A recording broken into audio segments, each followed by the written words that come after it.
एकनाथ शिंदे देखील आता रवाना झालेले आहेत। राज्याचे विद्यमान काळजीवाहू मुख्यमंत्री हे आता आझाद मैदानाच्या दिशेने रवाना झालेले आहेत। महायुतीच्या शपथविधी सोहळ्यासाठी आता ते रवाना झाल्याची थेट दृश्य आपण पाहतोय। लोकशाहीच्या मराठीतून एकनाथ शिंदेंची दृश्य। एकनाथ शिंदे आता आझाद मैदानाच्या दिशेने रवाना झाल्याची सगळ्यात महत्त्वाची आणि मोठी अपडेट आपण पाहतोय।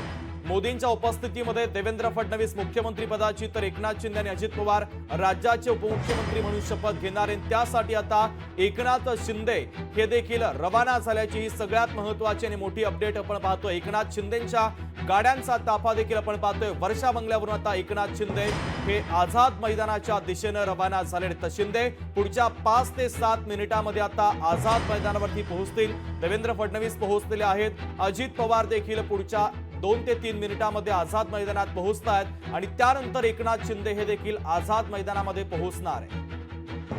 तर एकनाथ शिंदेंच्या गाड्यांचा ताफा देखील आपण पाहतोय। सगळे महत्त्वाचे नेते आता आझाद मैदानामध्ये दाखल व्हायला सुरुवात झालेली आहे। राज्याच्या राजकारणातील अर्थातच महायुतीचे हे प्रमुख महत्त्वाचे नेते अर्थातच देवेंद्र फडणवीस, अजित पवार आणि एकनाथ शिंदे आता आझाद मैदानामध्ये दाखल होत आहेत आणि ही दृश्य देखील आपण पाहतोय। वर्षा बंगल्यावरून एकनाथ शिंदेंच्या गाड्यांचा ताफा आता आझाद मैदानाच्या दिशेने रवाना झालेला आहे।